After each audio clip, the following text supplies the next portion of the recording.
Hello, welcome to our special Memorial Day edition of Tarot for Our Times.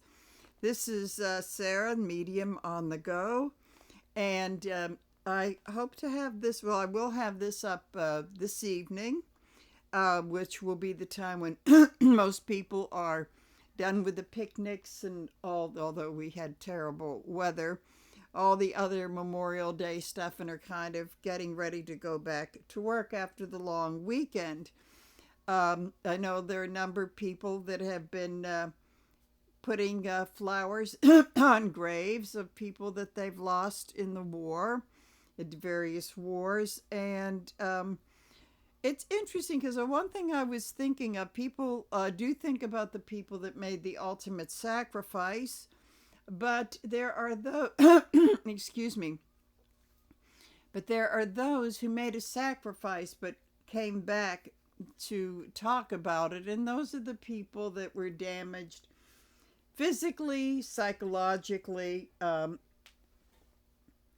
both in a lot of cases. And I think it's because they made a big sacrifice. I think that anyone that served and has seen battle has left has left a bit of them behind. So, and a lot of them, especially the World War II crowd, they're really gone. I think maybe perhaps I hear that the last survivors of Pearl Harbor have passed, and I think that with the upcoming D-Day commemoration, I think you might be able to count those people on one hand, but we'll have to see. So there's a lot of them who are on the other side who did make also did make a sacrifice of losing limbs and having being very damaged psychologically. And it was interesting because on Turner Classic Movies, with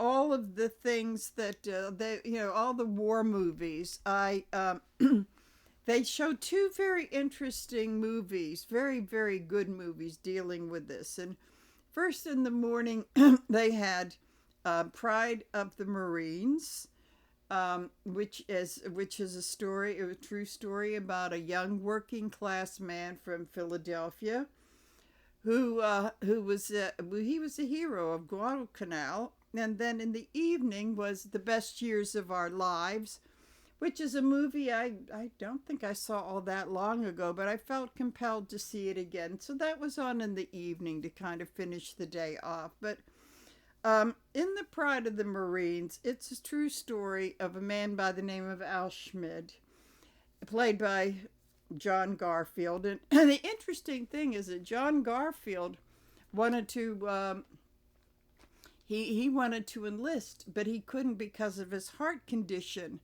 But I believe he did serve his country by first he and Betty Davis started the Hollywood Canteen for for servicemen, where they could have coffee, sandwiches, and dance with movie stars, and that spread all over the nation. And also with him being in movies like this, because it's really important. Hollywood did play a big part in this, and this is one of those movies that does not glorify war. It really shows the horrors of it. When those guys are about ready to be attacked, the Japanese playing the little psychological games of taunting them and that sort of thing, and you really start to feel as scared as those guys did. But what this man did was, as he saw, they were definitely outnumbered by the Japanese in this swampy area. And what happened was that where they were particularly located, with hundreds of Japanese soldiers coming at them, they were manning a machine gun, and one of his companions was shot in the head and died. The other one was wounded. So he just mowed them down. And so basically what happened was that there was a guy, enemy soldier, who snuck up and threw a grenade, and it blinded him, and his friend that was wounded told him where to direct the shooting. So I don't believe, and John Garfield did a wonderful job in the acting. This guy did not do it like, oh, I'm a big war hero, which a lot of those movies, I hate to say, was like that. But you saw how really scared he was, and all he wanted to do was basically stay alive with all these people that completely outnumbering him, and take care of his friends, which I know people, especially those in my generation from the Vietnam War, said that when they went into battle, that really was, it wasn't about ideology or anything. It was like, how am I going to keep myself and my buddies alive? And that's really what it comes down to. But the thing is, he does lose his sight, and it really messes with him because you've got the PTSD, and he distances himself from the people in his hometown, especially the fiance, the woman that he's in love with, because he's afraid of being pitied.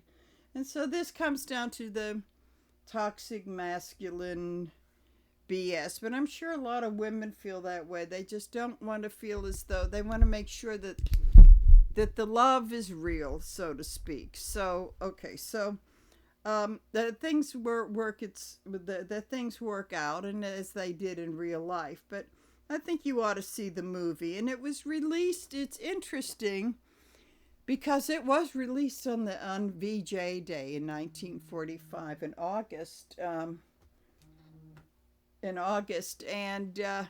thought I turned that ringer off. I think I did, but at any rate, so that's an interesting release date. So. Yeah, and you do see how damaged when they're all in the hospital. You see how damaged these people without limbs. I've seen it during the Vietnam War. Someone took me to one of those hospitals. It's very difficult for me to even think about now, seeing these men without limbs, and it's a real awful thing about war, is to see what happens afterwards. Now, in the evening, The Best Years of Our Lives, it deals with 3 damaged veterans, and of course the one that's very prominent is Homer, who has lost both of his hands, and he has hooks. And it was played by Harold Russell, who was not an actor, but he actually did lose his hands in a freakish accident when he was training men during. Actually, it happened on D-Day, although he wasn't in that. But and it showed this again, the psychological thing of he wasn't able to, he was afraid of the girlfriend next door pitying him and all this sort of thing. And he was having a hard time relating to his family, and they didn't know what to do. Then you have Dana Andrews, who is the hero bombardier pilot. He's the captain.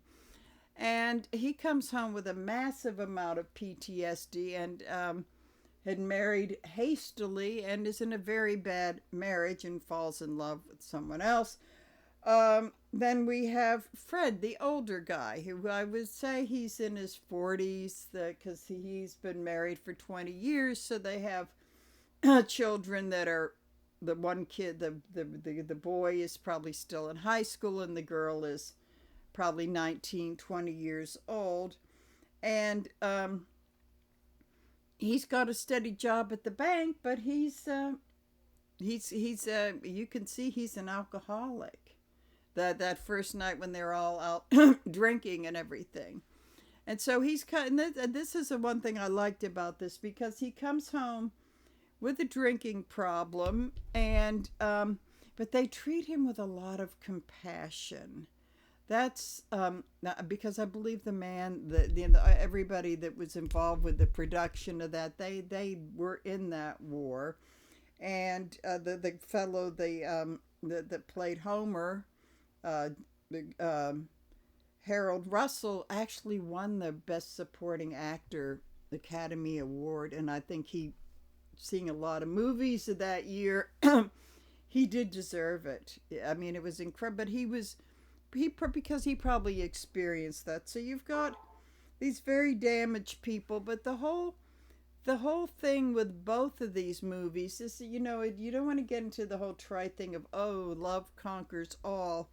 But the power of love is very important because, as I did make this in a Facebook post about the best years of our lives, which came out in 1940, near the end of November 1946, which is this was the time when veterans, you had enough time to observe the hard time that a lot of these veterans, a year and a half, over a year after the end of the war, and they were, adjusting back to civilian life. But the thing is that love doesn't fix them, but it is a very important part in healing them, whether they got it from the sweethearts, whether they got it from their family.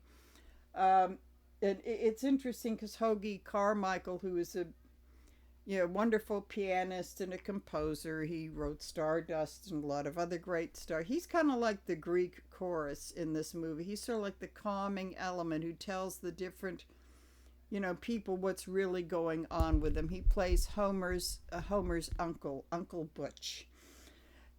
And so, but I think that's the first sign where he's saying, you've got to give this time, and he's got like this very healing kind of an energy. But the thing is that what I have to say about both of these movies is that the love that these people receive from those at home, even though the rest of the world is like really, not quite on board with them. Some of them resent them because, oh, they're taking our jobs and this and that.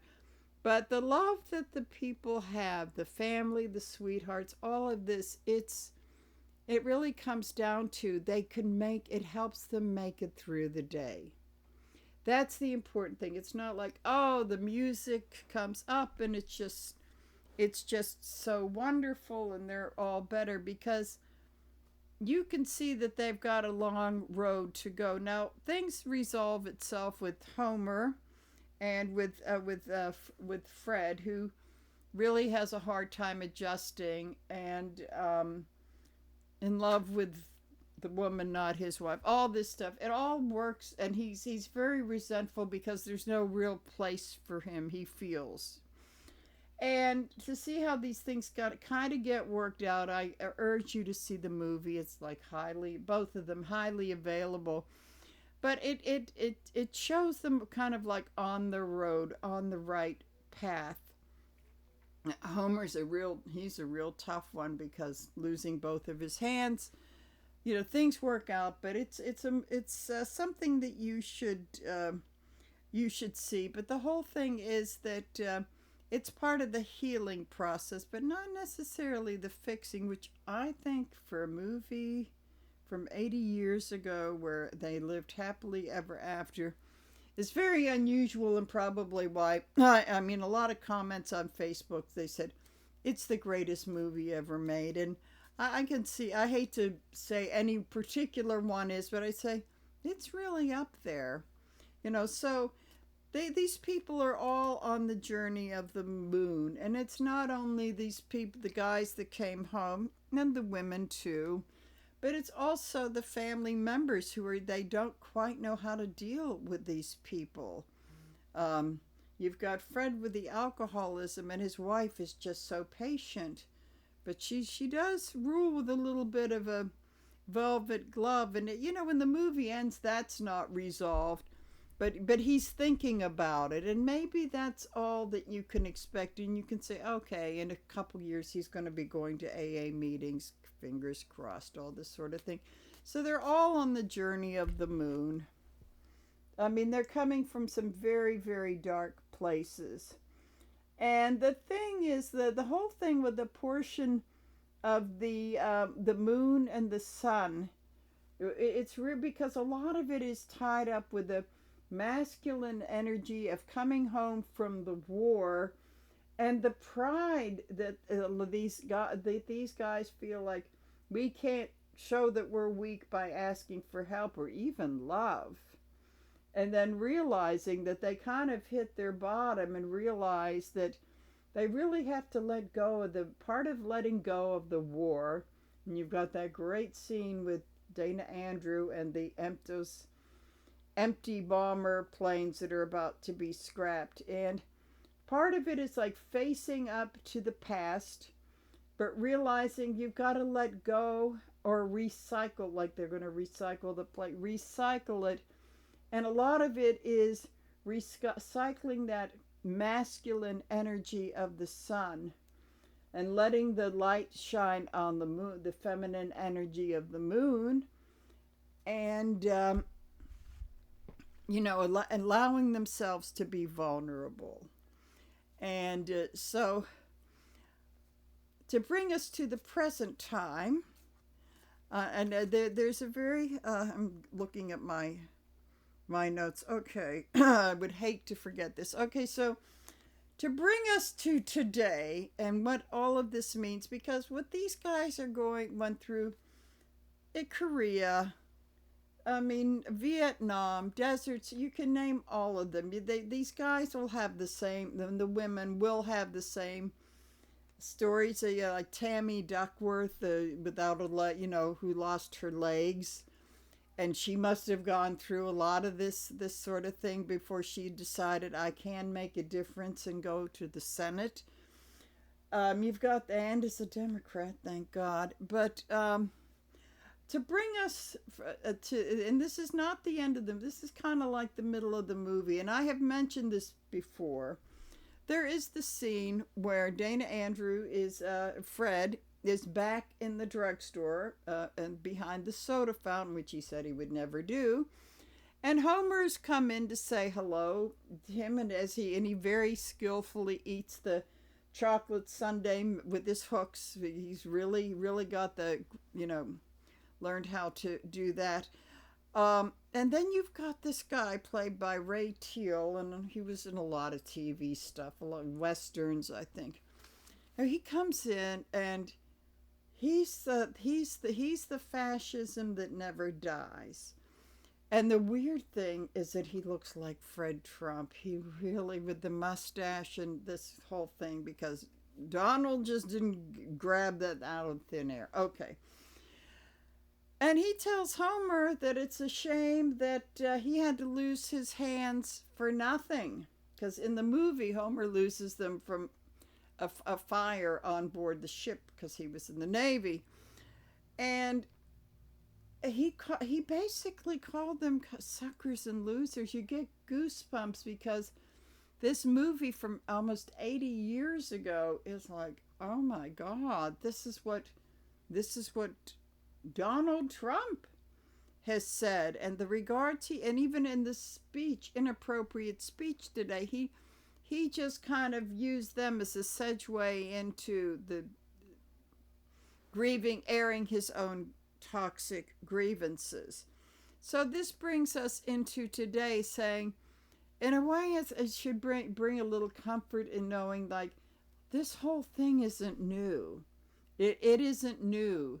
And I understand, I've seen some documentaries that were made right after the war, that there were these fascists going around. They were talking on street corners and saying we should have supported the Nazis and all this sort of thing. You have Charles Lindbergh, and you've got the Duke and Duchess of Windsor. So we have been through all of this before. And so this is, maybe going to the dark side of the moon. And, both Homer and Fred really react to the guy and say, I cheer every time Fred just punches. Well, that's looking at my shadow side. When he punches him into the display case with all the glass shattering. So this does bring us to today, because right now, on top of a day when where people would say, let's not post the political stuff because we got to remember who sacrificed and all of this sort of thing. But then, he makes an inappropriate speech. And so everybody's posting, no, this is the time to post about this. So I do want to see the secondary card, because this is I want to draw the secondary card that goes with the moon to lead us into today, because I think we're all we're all going through our PTSD, and now we're in a war that makes absolutely no sense at all. So what do we have here with the moon? We have the Four of Wands in reverse. This is the divorce card. I think this is basically saying, first of all, to the MAGA folks that are sadder but wiser, MAGA folks that are complaining on TikTok and we didn't vote for this, we didn't vote for another war, we didn't vote for I didn't vote for my, especially the Latinos, for Trump. I didn't vote for my husband to get deported and blah, blah, blah. So this is kind of like the big divorce that the United States is going through with what we have now. Couldn't have come, sometimes I think people would say, that's why I have to be shuffling while I talk, because people will say, oh my gosh, you must have picked that on purpose. No, this is where we are at. We really are seeing the dark side of all of this, and I've done videos about the comparison of between here and Nazi Germany. So, at any rate, so we're in a war now where the few have been remembered today from this war, and there were, unfortunately, with all that bullshit about it's almost over, but it's not really. Now we're going to have to deal with it. Now we're going to have to, there will be people visiting graves next year and putting flowers. So, that's where that scene really comes in, because this, I'm sure that people see it now and get goosebumps with that one. So I want to read about how much longer do we have to endure this, and what can we do now? So it's coming down to this regime is deteriorating, which always gives us hope. But if you remember your World War II lessons, it's also a very dangerous time, and it's like when the wild animal gets wounded. So I'm going to do a reading, which I hope is not going to be as long as this, but I really had to do this intro. So let's see, let's go black screen on me. Okay. Alrighty, so the main card that we have is, I'm using the Radiant and the Smith Waite, because I might be putting a lot of cards, so I wanted to use the little baby deck. So let's see where we're at now. This is really interesting. This is a card of female energy and celebration. So it's a pretty optimistic card, actually, as the main card. So I will say that maybe right now we need to look at what we can celebrate. We cannot be in doom and gloom. And the one thing that these two movies had in common was when there was a celebratory nature when people were getting released from the service at the end of the war. The whole thing. And especially in the best years of our lives, when people get reunited, there's a lot of happiness. So I was saying that perhaps our attitude is going to say, maybe this can't endure for much longer, and that we need to celebrate whatever little victories that we can right now. That whatever good times that we're having, like maybe people got together with family and, friends and this sort of thing, and that to live in that moment, that we cannot always be in the doom and the gloom. I know it's hard. So the energy of that is the King of Swords. I would say, as the truth comes out, and I would say there's going to be more to celebrate. So aside from having a good time with friends and that sort of thing, whenever you hear something like the courts turned down the latest crazy thing he wanted to do, the Senate is filibustering, really, when the truth comes out, celebrate those moments. I know it's really difficult, but maybe you got to celebrate those moments. So, and this is optimistic. Maybe this is the light at the end of the tunnel reading. I sure hope so. So let's see what the underlying stuff is with this deck. It's the time to reflect on perhaps the errors that were made to produce this really, really bad government that we have now. The poisonous fruit. And it's not from the MAGA idiots that went out and voted for all of this sort of thing, but perhaps looking back and realizing that maybe it was a mistake. This goes to maybe beyond our control. Maybe that Biden should have dropped out of it sooner. That maybe we should not be afraid of being more progressive. And then maybe that takes me back to if I knew then what I knew now, perhaps I might have gone for Bernie Sanders rather than for Hillary.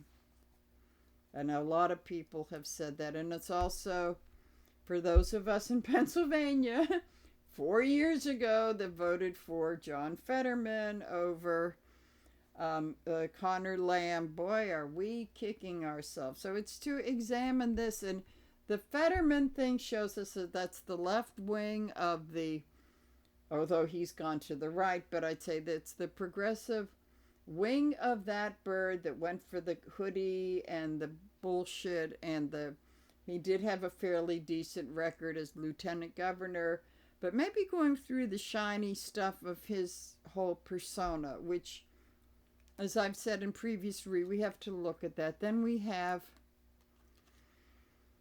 it's really time for us to take a little bit of a rest and reflect. And this comes with the intellectual way of the swords and also the spiritual way. To give ourselves, after this, to give ourselves a break and say, we can't be beating ourselves up over stuff like that.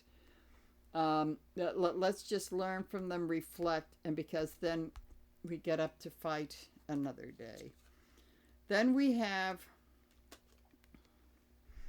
really, really have to start to let go of some of these, and I think it does come down to maybe the corporate Democrats that we hold on to because they're safe. We hold on to things because they're safe.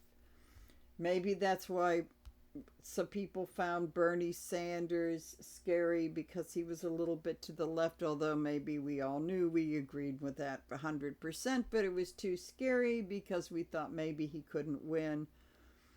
So that we've learned that lesson. We've got to let go of all of this sort of thing. And this whole thing is about learning from the past and maybe knowing this, that we can, and this is a lot of female energy. This keeps coming up in our readings, that the women, we have a good chance of the women saving us. So let's see what's in opposition of this. We have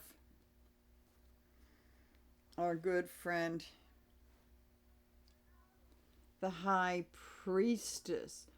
So this comes down to good thing she's not. And we see people see this as negative, but this is why I'm glad, not to criticize my colleagues, this is why I'm glad I read reversals. Because if she had come up in reverse, that would say, okay, so it's all about shining the light onto the dark part of our souls and looking at that. And it's also being more tolerant than the evangelicals that have hijacked the political scene and looking into the best of all of the faiths. You don't have to necessarily believe them, but to be able to be open-minded and look into more of them, because that's what she's done. You could spend an hour on this card with all the different, because this covers most of the religions in this card. So it's perhaps not closing yourself off to spirituality. And part of that is doing the shadow work. So, while we can be celebratory, we've got to do this. And again, she's a very female energy. Look at all those moons and everything. Okay, so get back to the race. So on the conscious level with all of this in our national scene is, see, this is like the big being overwhelmed, kind of feeling sorry for ourselves, because a lot of people are going through some tough times. And I think the thing is, it's, the big lectures like, stop, pitying yourself and stop imprisoning yourself with your thoughts, but perhaps maybe being a little kinder to oneself because of this over here. That could help free us from that. So on the subconscious level, we have, oh good, I'm glad this one came up reversed. We're really looking to heal. Deep down inside, we really are looking to heal. But this is interesting, because this Eight of Swords kind of throws a block into this, because you got to take off the blindfold and see what's what. But with this is kind of like at the Ten of Swords. We have been through 10 years of punishments, and since he rode down the escalator, and then 10 years ago, he was running for president. And so we've had to put up with all of this shit, and that, he still won anyway. So now we've got that with the, deep down inside, I think we really want to heal from this and move on. But the good news is that maybe being concerned with that, we're on our way, just like all of those people in those two movies, because they had the blindfold on it. They were so wrapped up in, justifiably so, in their own trauma, that they had a very difficult time in taking off the blindfold and seeing those that really love them. So, okay, so in the past, we have Temperance in reverse. Very interesting, because in doing readings with people in recovery, this is about not being sober, being really, really, really off balance, and being detached spiritually, materially, in your whole life being a mess. I would say that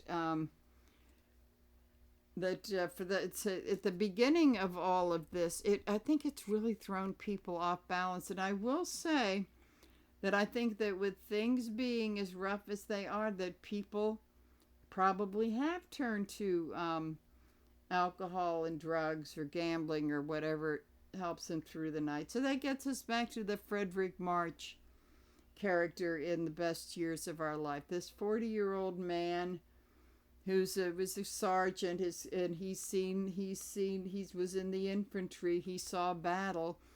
He doesn't quite know how to adjust to his world, and he wants to give loans on the GI Bill, and the old farts at the bank are saying he's too easy, and he gets drunk, and he basically tells him to go fuck off, pretty much.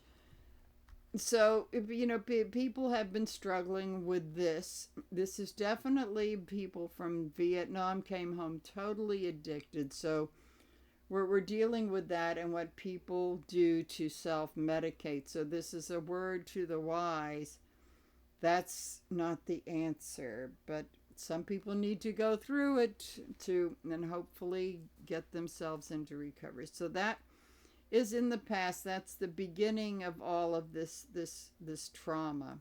Because I think people have said in conversation they feel like they've been through a war. So what is going on in the present? Oh, very interesting. The Queen of Cups. The female energy of this is being manipulated. She's all about being manipulated, being manipulative, passive aggressive, gaslit. And we've talked about the toxic masculinity of this regime, but it is mixed in. It is mixed in with the female, the worst of the female manipulation, the mother guilt trip, and all that. So, because they've been pulling that on us too, which is part of the moon card, the yin and the yang, and the male and the female aspect. So, this is it at its most toxic level. I would say this is combined with the weaponization of the mostly white women, like sort of like represented by Erica Kirk, you know, and all of this sort of thing. Yeah, I would say that. Yeah, this lady in reverse. Yeah, that would be an Erica Kirk. So she does embody, a lot of women embody that. Although not a lot of women aren't as rich as she is, but she is the perfect, and this is the toxic female energy of the moon card that we're dealing with. It's also making him as a martyr, and I believe me, no one wishes that guy was still alive more than I do. Okay, so I think going into the future, we have, the Wheel of You know, karma is starting to play a big part in this. Now, so many of us have said we don't think he's going to, in whatever way, resigning, exile, death, whatever, that he is going to last in this. So this is karma working, because it is, because it's in its upright position, it's turning for us, probably not as fast. But it's and I have to say, we've got the devil figure, which is kind of a hybrid from the devil card. That's underneath, and to me, it's about realizing that he is, with all this desperate stuff he's doing, he's working from a position of weakness. Physically, he's off to the doctor today on a holiday. He's not doing well health-wise, so mentally, physically, all of that sort of thing. I think we have to start seeing that he's in a position of weakness, and politically, those idiots have got to see that they are at an advantage with this. So this is going a little bit further in the future. Is we will repair the mess that we have in foreign affairs, but those boats are way out there, teeny weeny, but they're out there. So there is a ray of hope. In fact, I like the fact that there's sunshine, and there's, you know, there light is being shown on this, and that there is some hope. I'm going to stick myself out on a limb. Well, why not? That's the rods. I'm going to say I feel as though in 3 months, with all of this happening back here, because she's very weak. The devil down here, very weak. That we will, as things look better, because I feel as though when the rest of the world sees that he's been put in a godlike position, there's no one to take his place. They're seeing as he is gone, there is hope, but it's still way out in the distance. But that light around him looks like the light at the end of the tunnel. So let us see what we have in the hopes and the fears. The hope and the fear. Yeah, this is stuff that's been keeping us up at night. There is some hope, but what this is saying, that living in constant fear is not a good idea. You got to take your hands off your eyes. Look at things. But this is more of the fear. This is really more of the fear. Let's see if there's a hope. We got it a little backwards. So that's the fear. Let's see what we have with the hope. The hope is returning to happier times with the rainbows, but realizing, which was the lesson of the last election, you can have the euphoria, but it's very transient. Do a little bit of celebrating, but realize that We're always, it's always there, and we've always got to keep vigilant and to know that rainbows do not last. But it's nice to look at it, but they are fleeting. And I think that's the one theme, that's the one thing, because that drugstore scene in The Best Years of Our Lives, that's the whole thing. It's like, celebrate, but know that that ugly beast, that ugly devil, even, with the Wheel of Fortune, is always down there lurking. So it's being not living in fear, but it's being vigilant. So let's see, we have here. So we have the okay, how we see ourselves. We see ourselves. Yeah.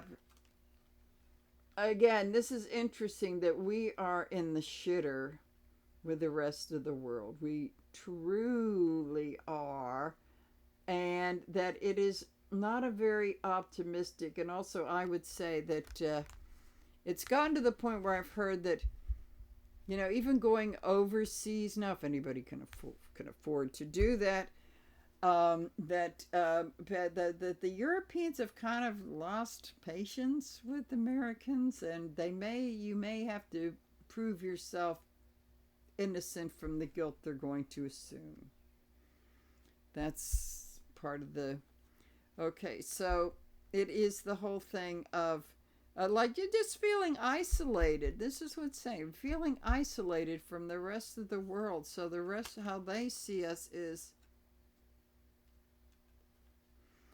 I think, actually to be a little bit kinder, saying like, keep your nose to the grindstone. We're going to try to do our bit as much as we can, but you've got to just keep your nose to the grindstone and keep working, peacefully keep working, and little by little this nightmare will be over. So what I'm going to do now is take another deck here and just do a little bit of a conclusion about this, because I think, and on holidays like this, emotions are really high.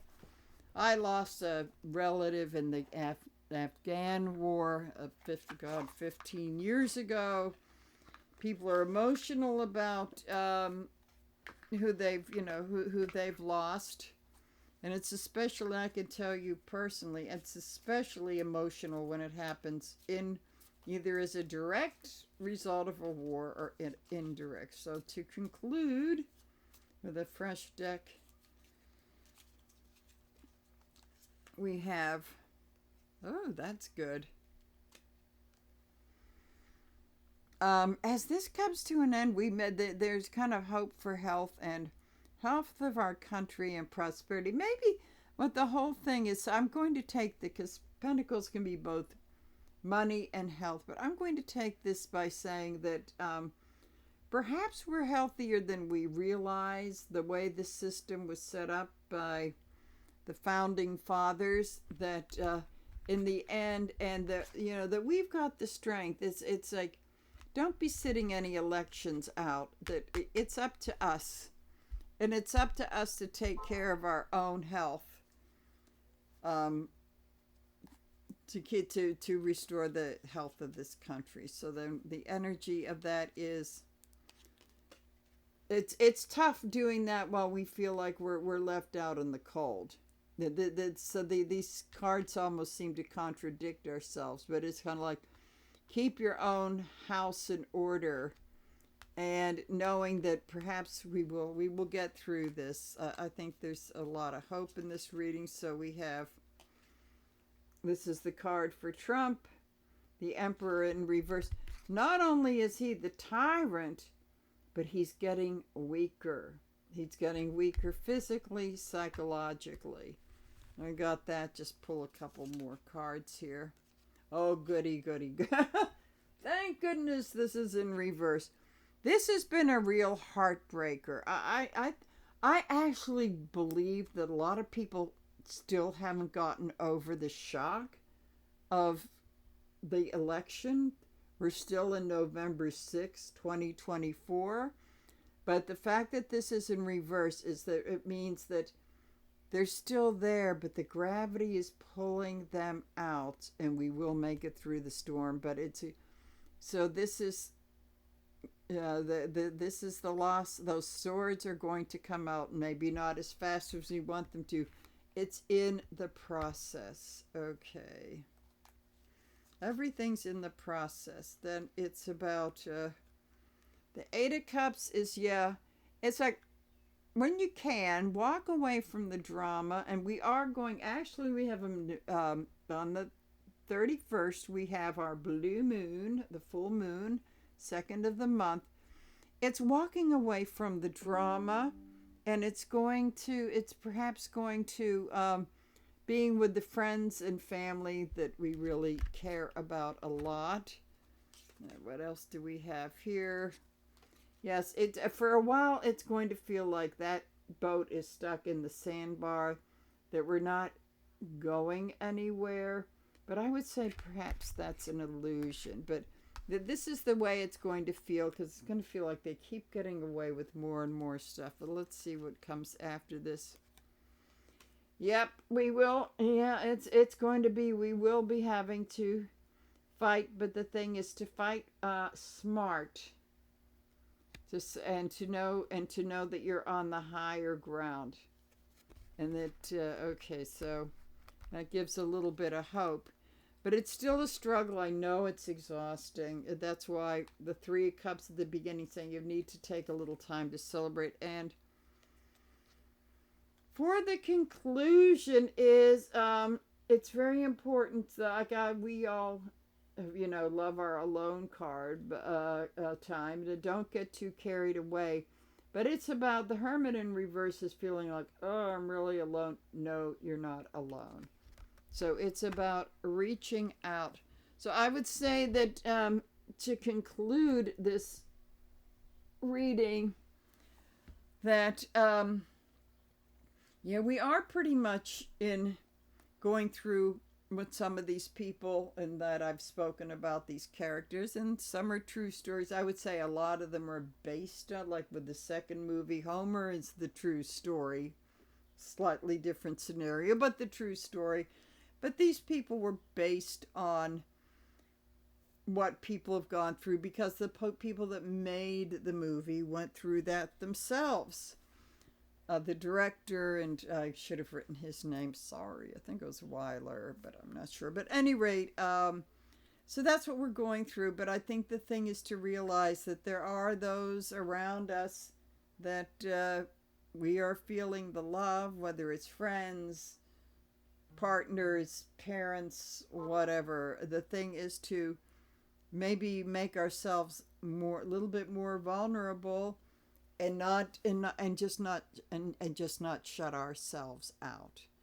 So I do feel as though there is hope. And this reading is that there is hope, but it's just like with these characters in these two movies, that when you're in the eye of the hurricane, it's very hard to see it. But if you give yourself a little bit of a break and allow others in, it's amazing how fast those walls can crack. So, at any rate, have a happy rest of the Memorial Day weekend, and I will be back soon. So, bye.